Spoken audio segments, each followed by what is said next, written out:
The word Chakrishwara means one who has mastery over his chakras. When we say mastery over his chakras, what we are referring to is that one who has mastery over his energy body.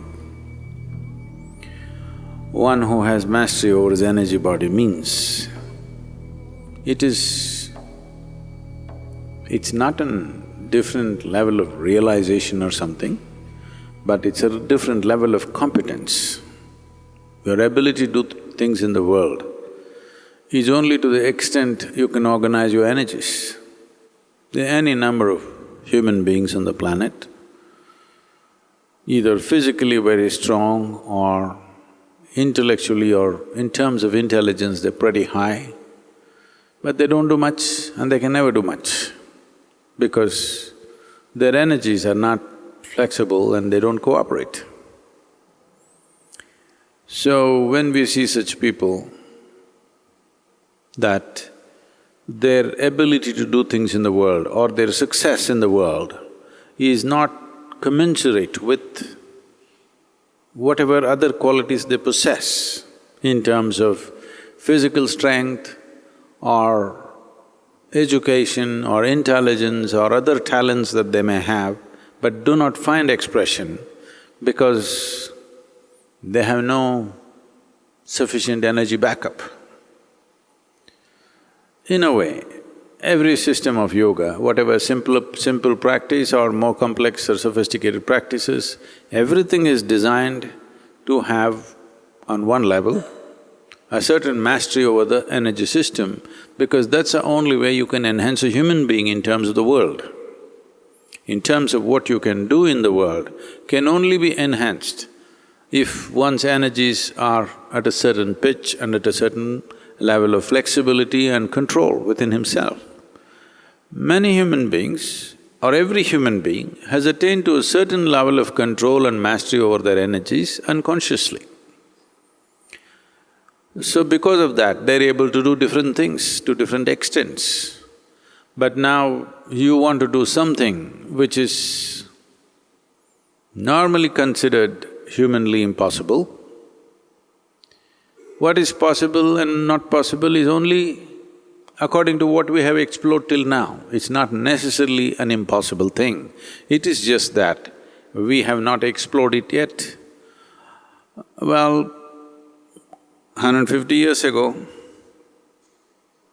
can we fly or not fly? Flying is impossible, that was a set thing, okay, in everybody's mind. So similarly, any number of things that people think are impossible are mainly because we have not yet explored those aspects of what a human being could do. Because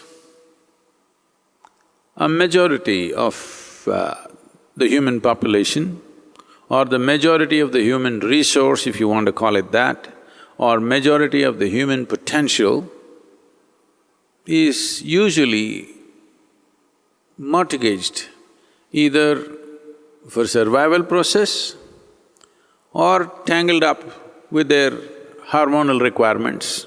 Whole lifetime goes in just managing those things for most human beings. Probably money and sexuality engages maximum amount of human energy. So, how many things a human being could do in terms of really transforming his own life or everybody else's life, or to really live at a higher pitch, it's not even about doing something in the world. See, competence is not necessarily always action. A person who is competent, truly competent, there is a certain joy in just the way he can sit here or just the way he walks on the street.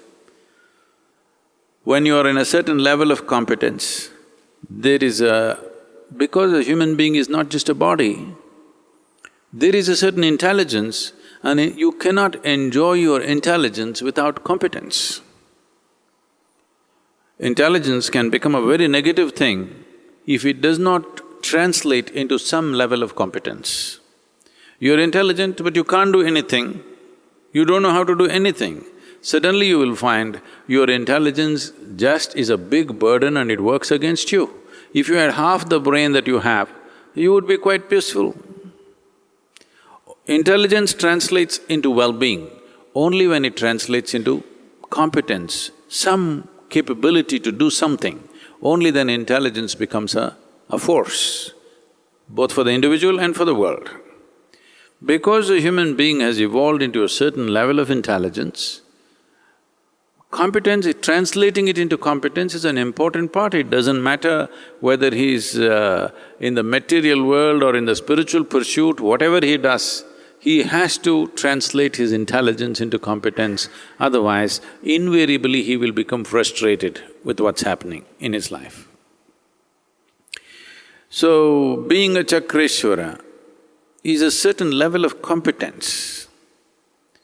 What this means is, on one level, what we refer to as chakras, these 114 chakras, which is kind of geography of the energy body or the pranic system, or for the sake of understanding, I would like you to see it like this. All of you have seen a skeleton, isn't it? So now they show you a skeleton in the school and show you, this is the skeletal system over which the flesh has formed and made a human being look like this. So you understand it's like the structure or the structural integrity for the body has come because of the bones. Well, some people in the world choose to lose that structure. That's a different thing, but generally the bones are supposed to give you the fundamental shape of the human form. It's like this because the skeletal system is like this. Suppose it's like this, they're trying to defy the skeletal system. But I want you to understand, another skeletal system over which the bones and the flesh and everything forms is the energy system. Suppose we make a map of the energy system. Now this is like a fundamental skeleton over which even the bone structure or the skeletal structure is forming itself and creating a shape. If the energy system did not have a shape and a form, then this would take some other form. It need not be contained to that. Bones can grow like this, it can become a horn. The energy system is contained like this, that is why everything forms around that. Or in other words, we can look at the energy system as another more fundamental skeletal system over which the bone structure and the flesh and the neuronal systems and various other things have happened, all right. So, if you have some mastery over this, one thing is, you can make the chakras mobile. That means you can move them where you want in the system. What is the purpose? You have seen calendar art. A yogi is sitting like this, and from this light coming. You seen that? Generally, if the artwork is coming from a certain age, suppose if it is in some kind of a yoga book of a certain antiquity, you will see whenever there is light in the hand, that person will not have a halo. Those who have a halo won't have light in their hand. Those who have a light in their hand will not have a halo. What it is trying to say, the imagery when the artist was knowledgeable enough, was conscious enough, or at least in the culture it was known that what has happened here is, one has moved his Agna chakra to his hand. People think this means Abhaya Hast. You know what Abhaya Hast means? That means a hand of protection or security, essentially.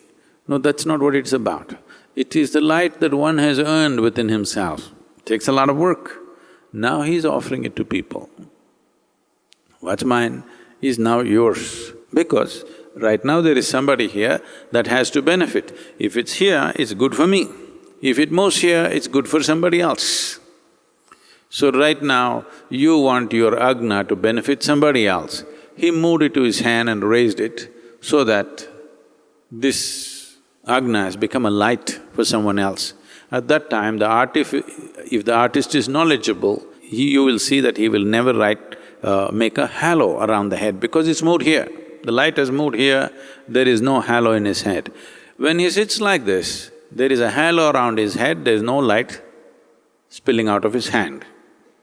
So your ability to move your chakras is there, the mobility, which means you're playing with the fundamental structure of life. Suppose you can… internally, you can move your kneecap into your brain, because there seems to be more brains here than here, then you can move it up. It's like that. It doesn't make sense, but it's like that. You're actually moving to different areas, not just for this purpose, for so many other things. Because when you want to do certain things, your energies need to be in a certain way. Ajna is here, however powerful it is, it cannot do certain things. If I can move it into my hand, into my belly, into somewhere else, for doing a specific activity, it works best that way. So having that mobility or freedom to, in a way, to literally change the composition of how creation has made you, to change the very way, whatever way the creation has made us, to change that, to literally knead the fundamentals back. It's like you made a pot out of the clay, it's taken a form, but now you're unburning the pot. You're unburning the pot so that you have freedom to make any shape out of it. Now you had made a pot, but now a child has come, you want to make a doll out of it, so you unburn the pot, make it into clay again, and you're making it into a toy or a doll that the child can play with for some time. To be able to get there and again get back to this, it needs a certain mastery. If you get there and then if you cannot get back, there are many stories like this in the tradition. Some yogi did something and then he could not come back and… have you heard of these things? What are they? You have heard of the Shukracharya, all these people, very arrogant yogis who are competent to a certain level, but once arrogance comes, you don't further learn. So you learnt one thing and you want to show it to the world because it gives you power. You did that and then you're not able to undo it, you get stuck right there. There are many stories like this, including Vishwamitra, all these people are stories like this. They did something, they could not undo it because they're not able to change it. And the fundamental ability to do these things has come because they have mastery over the basic life-making energies, which is our own energy system. So Chakrieshwara means somebody who has control over that, because without that certain things cannot be done. Or you are preparing yourself to do something, so you want your energies, particularly certain chakras, you want it to be in a certain way. And if you get into certain activity, this part of the sadhana that you're doing may disturb itself, may not work conducively for you. So let us say right now I am doing Devi consecration, actually we are doing right now. We are doing Devi consecration. The feminine aspect of what is in the body, I put it somewhere else. Right now it's not there. I don't know if you notice the difference with me. I'm little different right now than usual. Certain things are lacking right now because we put it somewhere, we put it on a hanger. Now I may be wearing this shirt today, this kurta today, tomorrow it may be on my hanger. When I'm using this, it is there, very much a part of me. When I hang it there, it just hangs there. So certain things which you have prepared for a specific purpose, you don't want that to get involved in many things. So you want to keep it somewhere, you don't want it to walk around with that. So a few chakras or a certain aspect of your energy system, you hang it in your shrine and come, because if you walk around with it, you'll again have to rework it in many different ways. So you leave it there. It will leave you with a certain things are missing in you for a period of time. It's okay for short periods. If you stay that way for a very long period, it can cause damage to the system. But you hang it for some time because you don't want to rework everything once again because it'll take enormous amount of time. Like this, there are many things. You can walk with a part of the body energy body because you are able to keep it in one place for preservation and for a particular specific use. Now, if people walk into this shrine where such a body or a part of the body is hung, their experience is completely different from what they would have seen otherwise in the same place. It is not just the energy of the shrine or whatever, it's completely different because one part of the body is there and it's very, very different, freaky different because… See, right now, there are many qualities in every human being. They're all kind of balanced.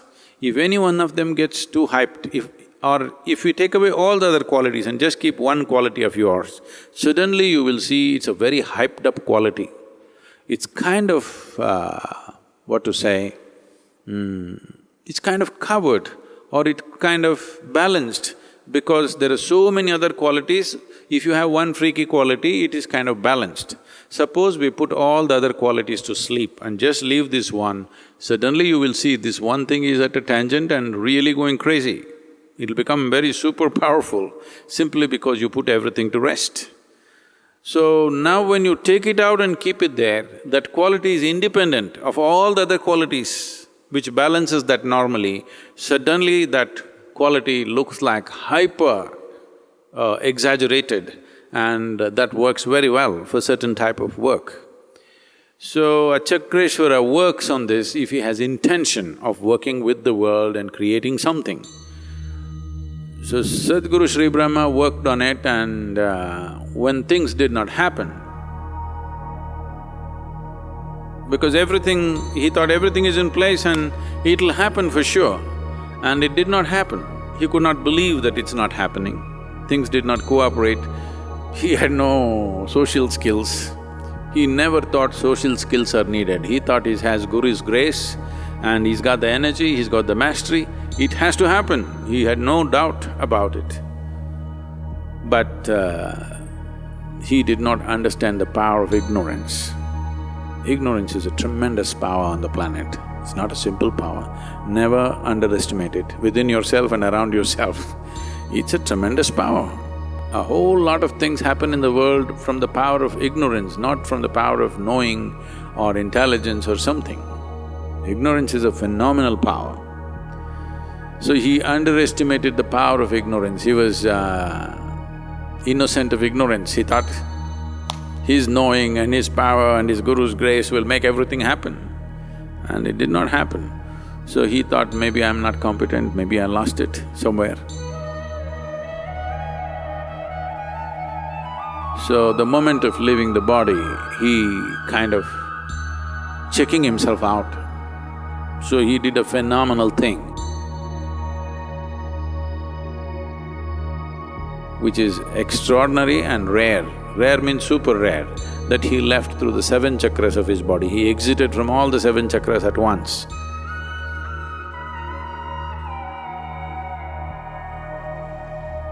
He's just checking out if he's really a Chakrieshwara or he's being misleading himself. That was like an ultimate check for him to know whether I'm there or not there.